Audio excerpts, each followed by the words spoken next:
Oke, kita sudah live. Oke, sudah. Bismillahirrahmanirrahim. Assalamualaikum warahmatullahi wabarakatuh. Banatul salawat. Apa kabar teman-teman semuanya? Bagaimana di hari pertamanya 2026 ya? Masya Allah, mudah-mudahan harapan-harapan kita di 2026 Allah kabulkan ya, lebih cepat lagi ya. Ayo tinggalkan 2025 dengan ucapan alhamdulillah gitu ya. Ya, kita song-song 2026 dengan bismillah gitu ya. Oke, sore hari ini habis hujan di Depok nih. Suasananya asik banget gitu ya. Saya nyalain ini dulu biar agak dingin. Oke. Sore ini saya pengen sharing ya teman-teman. Sebenarnya bukan apa yang mau ini sih, tapi ini sebuah tulisan menarik banget gitu ya. Menarik banget. Judulnya tuh Misteri Lantai Dasar gitu ya. Jadi tulisan ini dibuat sama Muhammad Afan Basyayib gitu. Dia itu mahasiswa S3 manajemen pendidikan di King Saud University ya di Riyadh ya. Nah, tulisan ini dibagiin sama satu guru kami gitu ya di sebuah grup WA yang kami bareng-bareng ada gitu ya. Ya, saya baca ini keren banget nih. Ya, jadi saya coba menceritakan ulang ya, nge-share ulang dalam bentuk video gitu ya. Apa yang jadi sharean dari salah satu guru kami itu gitu ya. Menarik teman-teman.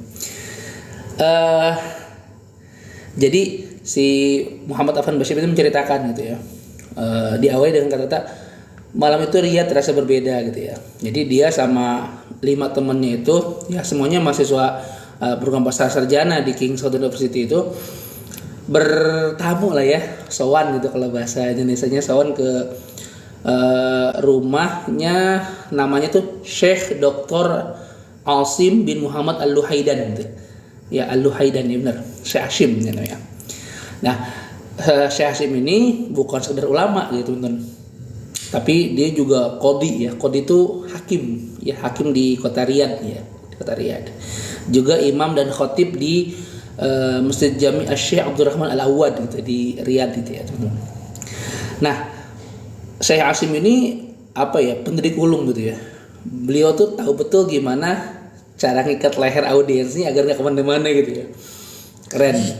Nah, ketika Muhammad Afan Basyayib dan teman-temannya itu duduk gitu ya, Syekhnya tuh nggak ngebuka dengan ceramah bertele-tele segala macam, nggak. Beliau langsung lempar teka-teki teman-teman. Beliau langsung melempar teka-teki. Dia bilang begini, ada satu ibadah ya kata Syekh Hashim ini. Terus matanya tuh menatap mahasiswa yang datangnya, tamunya tuh satu persatu gitu ya. Terus ada satu ibadah yang kalau kamu pegang ya itu dijamin 20 ibadah lainnya ikut beres. Wes, keren ya. Nih ya. Jadi Syekh Hashim bilang begini, ada satu ibadah yang kalau kamu pegang itu dijamin 20 ibadah lainnya beres. Wah, itu semua teman-teman Muhammad sini semua mahasiswa itu berenam itu tuh langsung ini kan ya, diem kicep gitu ya. Sambil mikir itu ini apa ya kira-kira ya. Mereka tuh sambil memutar otak tuh, memutar memori tentang ratusan jenis ibadah ya.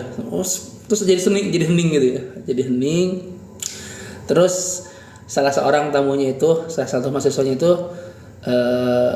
membaca keheningan ya. Syekh, mungkin itu jawabannya takwa ya gitu kan. Kata Syekh, bukan, enggak.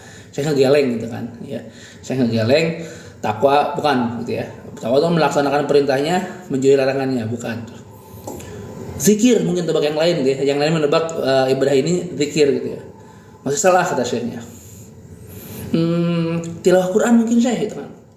Beliau tetap menggeleng-geleng gitu ya. Tetap bukan itu gitu ya. Aduh. Akhirnya ada lagi tuh memberanikan diri juga. Dia bilang ikhlas mungkin Syekh gitu kan. Syekhnya natap tuh, yang jawab tadi tuh ikhlas, di menatap, coba ditatap sama beliau. Bukan ikhlas, tapi dikit lagi tuh, udah deket gitu ya. Ini. Nah, makin penasaran kan tuh, ke 6 mahasiswa itu makin penasaran gitu ya. Apa yang lebih dekat dari ikhlas apa gitu kan. Ya terus Terus Syekh Hashim gini membuat perumpamaan yang secara logika itu telak gitu ya. Jadi bayangkan sebuah gedung pencakar langit ya, let's say 20 lantai gitu ya. Gedung pencakar langit 20 lantai teman-teman. Mungkin nggak kita masuk ke lantai 2, lantai 3 atau lantai seterusnya tanpa melewati lantai dasar? Ya, kita terbang atau kita naik helipad di atas gitu ya. Tapi nggak semua gedung ada helipadnya gitu ya. Dan kita juga nggak semua orang berkesempatan naik helipad gitu ya, naik helikopter yang turun helipad gitu ya. Jadi kan nggak mungkin ya, sepakat ya semua itu kemudian semua itu kalau kita mau naik ke lantai 2, 3, 4 dan seterusnya itu mesti melewati lantai dasar gitu ya. Nah kan nggak mungkin kan nggak melewati lantai dasar, nggak mungkin gitu ya. Nah sepakat ya, nggak mungkin ya kata saya gitu ya. Kemudian assalamualaikum. Nah satu ibadah misterius ini itu adalah lantai dasarnya kata syekhnya gitu ya. Jadi satu ibadah misterius ini adalah lantai dasarnya, ground floor-nya gitu ya, kalau di mall-mall gitu ya. Jadi kalau lantai dasar ini keropos ya, jangan harap bisa naik ke lantai selanjutnya ya. Jadi kalau misalkan sholat Anda bermasalah ya, kalau Anda pelit bersedekah, kalau Anda sering gelisah bahkan depresi gitu ya, jangan obati gejalanya, yaitu ada lantai atas kata saya gitu. Ya perbaiki lantai dasarnya. Wah lu makin ini ya, makin penasaran tuh mahasiswa itu ya terhadap ibadah misterius ini yang kalau kita pegang ibadah ini ya 20 amalan atau ibadah lain itu kejamin beres gitu kan. Apa itu gitu ya. Nah, Syekh Hashim ngejawab dengan mengejutkan gitu ya. Syekh Hashim bilang jawabannya adalah as-sidq. Sidq. kejujuran. Syekh Hashim tentu nggak sedang berteori kosong gitu, enggak ya. Pasti ada dalil yang kuat ya sehingga beliau bilang bahwa kejujuran itu luar biasa gitu. Ya. Beliau menjadikan dalil yang kuat ya kan, hadis Nabi sallallahu alaihi wasallam yang masyhur ya. Ya, alaikum bisidq ya. Fa innas sadaqa ya. Fa innas hendaklah kalian berlaku jujur gitu loh ya. Ini terjemahnya. Kejujuran itu menuntun kepada kebaikan ya, albir, dan kebaikan itu menuntun kepada surga kan gitu ya. Ini lupa tuh itunya tuh Arabnya gitu ya. Nah, jadi kuncinya ada di kata albir gitu ya. Ya, kebajikan. Syekh Hashim itu ngajak mahasiswanya itu ngitung matematika iman lewat surah Al-Baqarah ayat 177. Nah, di sana Allah tuh mendefinisikan albir itu apa gitu ya. Ya, Al-Baqarah ayat 177. Ya. Yang itu laisal birra an tuwallu wujuhakum itu loh. Masih ingat enggak? Nanti lihat ya. Surah Al-Baqarah ayat 177 gitu ya. Nah, di Al-Baqarah 177 itu merangkum rukun iman, merangkum sedekah, merangkum sholat, merangkum zakat, menepati janji, apalagi itu kesabaran gitu ya. Ya, saat miskin ataupun lagi sakit gitu ya, lagi susah gitu ya.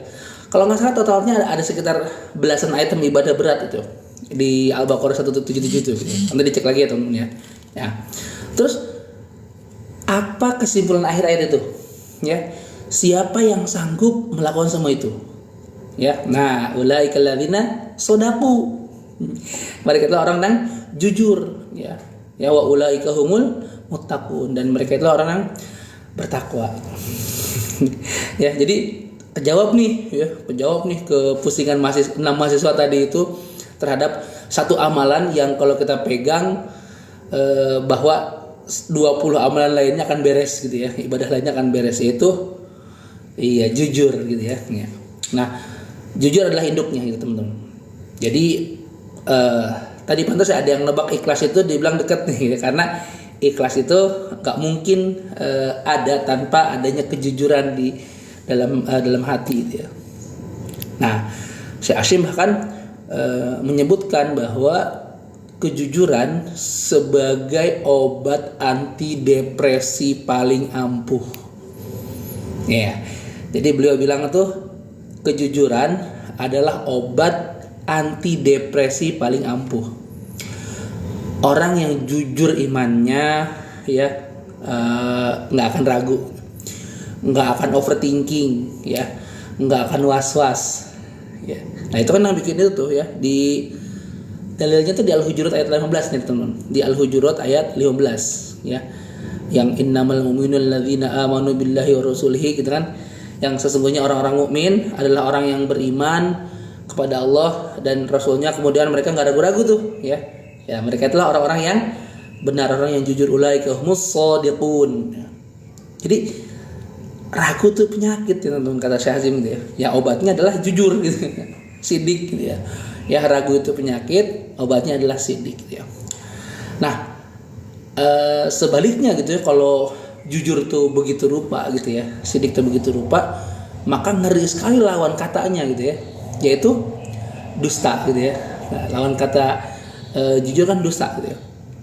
Jadi Syekh Hasim mengatakan dusta bahkan bukan sekedar dosa lisan gitu, ia adalah gerbang menuju kehancuran. Nah ini hati-hati ya. Ya, dusta bukan hanya sekedar dosa lisan, dusta adalah gerbang menuju kehancuran. Ya, jadi jangan sampai kata ini melekat di kita nih gitu ya. Ya, terus di Syekh itu mengutip peringatan keras ya di surah Al-Hajj surat 22 ayat 30 itu loh. Ya, di mana Allah menyandingkan dosa menyembah berhala ya, dengan dosa berkata dusta dalam satu ayat itu. Nah, ngerendeng kalau kita bahasa Betawinya gitu ya. Ya, fajtanibur rajsa minal authani wajtanibu qala zur ya, qaula zur.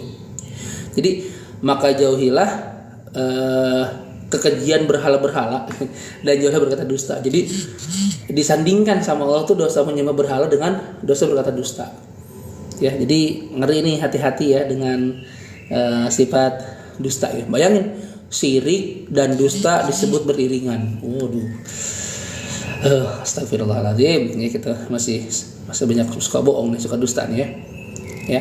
Jadi teman-teman, seorang penuntut ilmu, seorang profesional atau siapa aja lah gitu ya, jika dia pembohong gitu ya, ya udah habis kelar gitu ya. Sifat nifaknya, sifat munafiknya akan melekat gitu ya. Sebagaimana Nabi sallallahu alaihi wasallam bilang gimana? Dan apabila ia berdebat maka dia berbuat jahat gitu ya. Nah, fujur itu dari asalnya dari dusta gitu kata Syekh ini. Nah, terus masalahnya lalu bagaimana kalau kita sudah terlanjur sering bohong ya? Adakah jalan putar baliknya gitu ya? Adakah putar baliknya, ada enggak gitu ya? Ya, Syekh Hasim ngasih resep praktis gitu ya sebelum ini mahasiswanya berpulang nih ya. Jadi silakan tobat gitu ya. Silakan tobat, menyesal, mengakui bahwa dia tuh salah, bersedekah, ya sholat 2 rakaat dan buat appointment gitu, buat agreement, buat perjanjian dengan diri sendiri, stop bohong gitu ya. Jadi nggak tahu tuh ya gimana tuh, ada istilah bohong putih, bohong hitam gitu ya.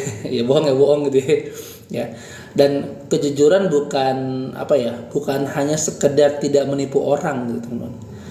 Kejujuran adalah ketulusan tauhid kepada Allah ya.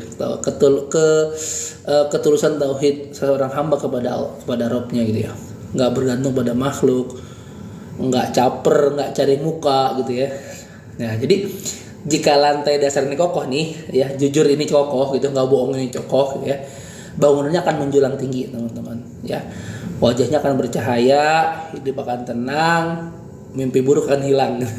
Nah masalahnya kita mau nggak nih ngebentuk lantai dasar ini ya, kita mau nggak sidik ini, kita mau nggak jujur ini gitu ya. Ya sederhana memang, tapi beratnya luar biasa gitu ya. Sama kedengarannya gampang, tinggal jujur gitu ya. Ya sederhana tapi beratnya luar biasa. Jadi pertanyaannya, apakah kita siap membangun lantai dasar kita yang bernama jujur itu? Nah itu mesti kita jawab masing-masing.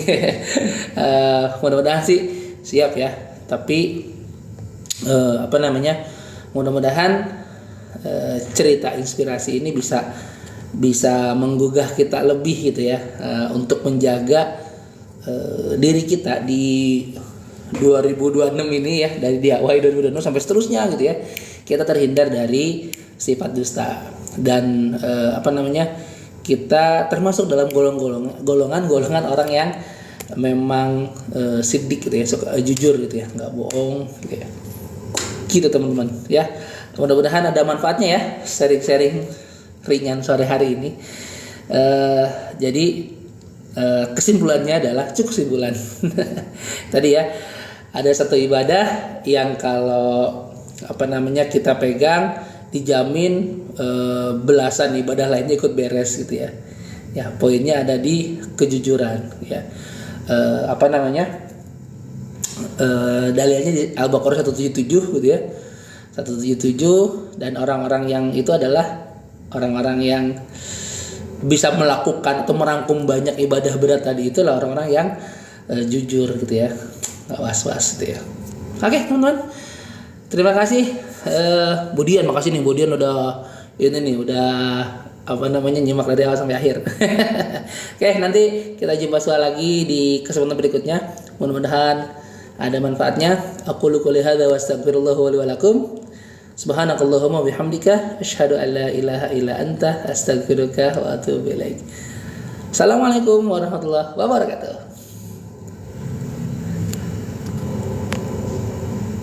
Suka bisa dimatiin nih. Bisa. Alhamdulillah.